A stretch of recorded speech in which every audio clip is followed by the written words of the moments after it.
बिस्मिल्लाहिर्रहमानिर्रहीम। अस्सलाम वालेकुम। क्रिकेट शायकीन को पाकिस्तान के मुबारक हो कि पाकिस्तान ने तीसरा T20 बिलाखिर जीत लिया जो ऑकलैंड में खेला गया था।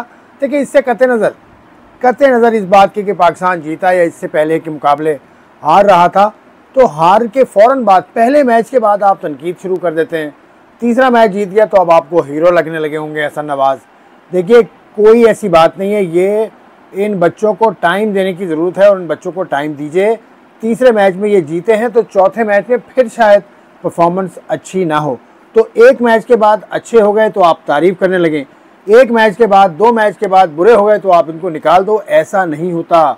क्रिकेट को भी अपनी प्रोफेशनल ज़िंदगी से आप जोड़ेंगे ना अगर आपसे ये कहे आपका बॉस आपका पहला दिन है और आपसे गलती हो गई, आपका बॉस आपको झाड़ दे, तो आप कहोगे यार मेरा पहला दिन है। तो every profession is almost the same. जहाँ पे यंगस्टर्स को वैसे ही ट्रीट करना चाहिए जैसे आप अपने प्रोफेशन में करते हैं। कैमरा पर्सन कोई आ गया नया तो वो एंगल आपकी मर्ज़ी का नहीं बनाएगा जो भी आपको चाहिए। तो ये तो मैं मीडिया फील्ड से हूँ तो मैं वहाँ की मिसालें दे रहा हूँ, आप कहीं और की मिसाल भी दे सकते हैं। और फिर सूरत हाल ये कि पाकिस्तान में जो क्रिकेट सिस्टम है उसको समझने की ज़रूरत है। सबसे पहले उनको समझने की ज़रूरत है जो क्रिकेट पर तनकीद करते हैं या क्रिकेट पर बात करते हैं, वो साबिक खिलाड़ी हों या आम से कोई सोशल मीडिया जर्नलिस्ट हो। भाईजान, तनकीद जब की जाती है ना ऊंची आवाज़ में, तो हमसे ये कहा जाता है कि पब्लिक यही देखना चाहती है, पब्लिक यही देखना चाहती है, पब्लिक ये देखना चाहती है। आप पब्लिक हैं, आप बताइए, आप ये देखना चाहते हैं? आप वो भांड को सुनना चाहते हैं जो म्यूज़िक के नाम पर जो जो मतलब एक वबाल मचाया हुआ उन्होंने, लंबे बालों वाले साहब, आप म्यूज़िक एकेडमी बना रहे हैं वो, तो आप उनको सुनना चाहते हैं? तो भाई, ये सोशल मीडिया के ऊपर जो परख है, परखने की जो आँख है वो अजीब है। और सारा का सारा इल्ज़ाम, सारा का सारा दोष हम देते नज़र आते हैं सोशल मीडिया के लोगों को कि भाई सोशल मीडिया पे आवाम यही देखना चाहती है। क्यों देखना चाहती है? आवाम क्या बेवकूफ़ है? आवाम क्या पागल है? आवाम क्या बुद्धू है कि आप जैसे चाहें उनको बना लें? तो ये सारी चीज़ें भाई आप पर आ रही है कि आपको ये पसंद है, तनकीद पसंद है, चीखना चिल्लाना पसंद है, लॉजिकल बात आप सुनना नहीं चाहते, लॉजिकल म्यूज़िक आप सुनना नहीं चाहते, ये सब आप पर आ रहा है। तो आप हैं वो जो इस चीज़ की बढ़ोतरी के ज़िम्मेदार हैं। आप हैं वो जो इस चीज़ में आप पैसा देते हैं उन लोगों को, क्योंकि हिट्स आप आते हैं, लाइक्स आप करते हैं। तो इस हवाले से सुल्तान, बहुत से लोग जो क्रिकेट एनालिस्ट हैं या क्रिकेट के साबिक खिलाड़ी हैं, उनकी आप सुन लीजिए, कमेंट सुन लीजिए आप।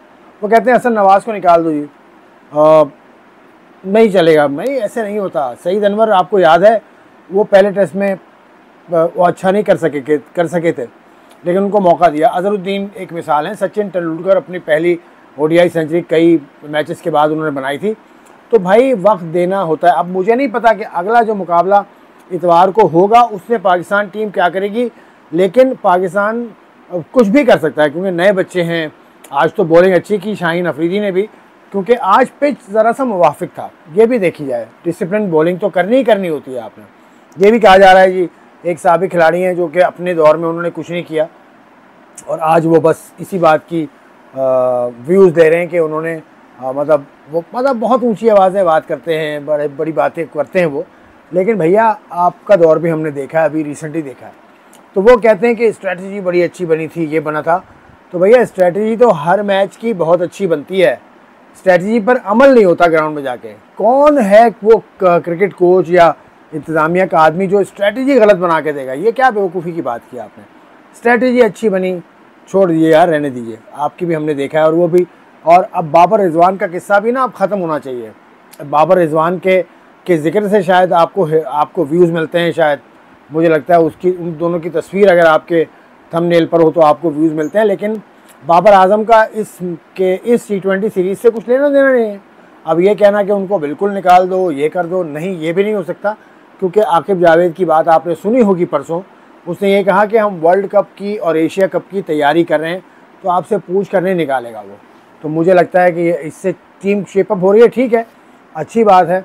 आपके प्रीमियर फास्ट बॉलर भी आज ज़रा फॉर्म में नजर आए, लेकिन ये तसलसल का एक हिस्सा है। पाकिस्तान में तसलसल क्यों नहीं आता, इस पर तफसील से मैं बात करूँगा, लेकिन मुख्तसरन बात यह कि पाकिस्तान में 3 हिस्से हैं क्रिकेट के मेन।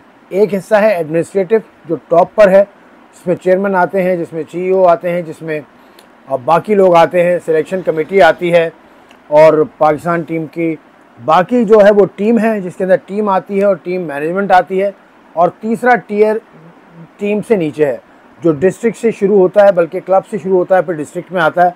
वहाँ जो मनमानियाँ, जो बेईमानियाँ हो रही हैं ना, उसकी वजह से आपका 60 to 70% टैलेंट तो वैसे ही ज़ाया हो जाता है। कैसे?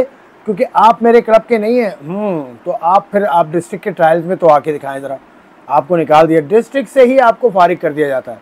और ऐसी मिसालें आपको कराची में तो मैं रोज़ देखता हूँ, मैं रोज़ ग्राउंड पे जाता हूँ। कल रात को भी गया था, एक बच्चे से मैं मिला था, अंडर 19 का वो बच्चा है, उसने मुझे कहानी बताई। वो उस जोन का नहीं है जो कराची का मजबूत तरीन जोन कहा जाता है।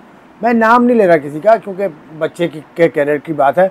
आप थोड़ा सा अगर कराची क्रिकेट या किसी भी क्रिकेट में दिलचस्पी रखते हैं किसी भी रीजन की, तो आप ये पता कीजिएगा कि कराची में ऐसा होता है या नहीं होता। तो ये पहली स्टेप है पाकिस्तान का टैलेंट कट करने की।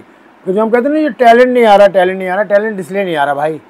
टैलेंट का जो रास्ता रोकने की जो तरीके हैं वो बहुत ही गलत किस्म के अंदाज से टैलेंट का रास्ता रोका जाता है। फिर ऊपर रीजन में टीम्स बनती है, रीजन में अब टीम जो T20 खेल रही हैं, यार खुदा का खौफ करो, 18 टीम्स बनती हैं पाकिस्तान में। क्या यार, मतलब डेरा मुराद, जमाली, उसके अलावा लाड़काना, मतलब ये टीम्स नहीं बननी चाहिए। इन टीम्स का ऐसा होना चाहिए मेरे हिसाब से कि सब खेलना चाहिए। मैं ये नहीं कह रहा कि लड़कों को कम करें, नो, लेकिन T20 championship of the country should be very competitive. और वो कैसे होगी कि उसमें 6 टीम्स हों या 8 टीम्स हों, और 8 से नीचे, मैं ये नहीं कह रहा टीम्स कम कर दें, टीम वही 17-18 टीम्स हों जो 6 महीना क्रिकेट खेलें, और उनमें से क्वालिफिकेशन के बाद 6 या 8 टीम्स का कंपटीशन हो, जिसको आप कहें नेशनल T20 चैम्पियनशिप। ये ज़रूरी है। पाकिस्तान क्रिकेट बोर्ड से मेरी गुजारिश है ये कि जो प्रीमियर टूर्नामेंट होता है ना, जिस तरह से चैम्पियंस कप वनडे टूर्नामेंट हो गया,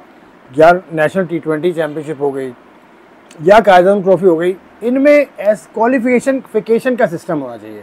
क्वालिफाई करके 6 या 8 या 10 टीम्स आ जाएं ऊपर, तीनों फॉर्मेट्स में, वनडे में, T20 में और 4 डे में। इस तरह से क्वालिफिकेशन, क्योंकि वो टेलीकास्ट होगा, वो दुनिया देखेगी तो उस पर बात करेगी, यार ये मज़ा आ रहा है।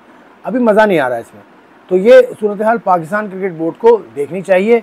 और ग्रेड 1 ग्रेड 2 का सिस्टम होना चाहिए, यानी कि जो टीम्स ऊपर खेल रही हैं ग्रेड 1 में, वो अगर अच्छा नहीं कर रही 2 टीम्स, तो 2 टीम्स फिर नीचे आ जाए, और 2 टीम्स का एडवांसमेंट का सिस्टम होना चाहिए। जो ग्रेड 2 खेल रही हैं या लेवल 2, कुछ भी उसको नाम दे दें, लेकिन वो फर्स्ट क्लास हो दोनों, और नीचे के सिस्टम में अच्छा करने वाली 2 टीम्स को आप ऊपर के सिस्टम में बुला लें। तो इससे कंपटीशन भी रहेगा, इससे एक और कंपटीशन देखने वाले को भी मिलेगा, खेलने वाले को भी मिलेगा। तो ये मेरा कहना। बाकी पाकिस्तान ने जो किया तीसरे T20 में, वेल डन पाकिस्तान। मैं दुआ करता हूँ कि आगे भी करे, लेकिन भैया जो तनकीद करने वाले हैं वो ज़रा थोड़ा सब्र का मुजाहरा करें। सीरीज़ हो जाए उसके बाद इस पर बात करें तो ज़्यादा बेहतर होगा। शुक्रिया देखने का।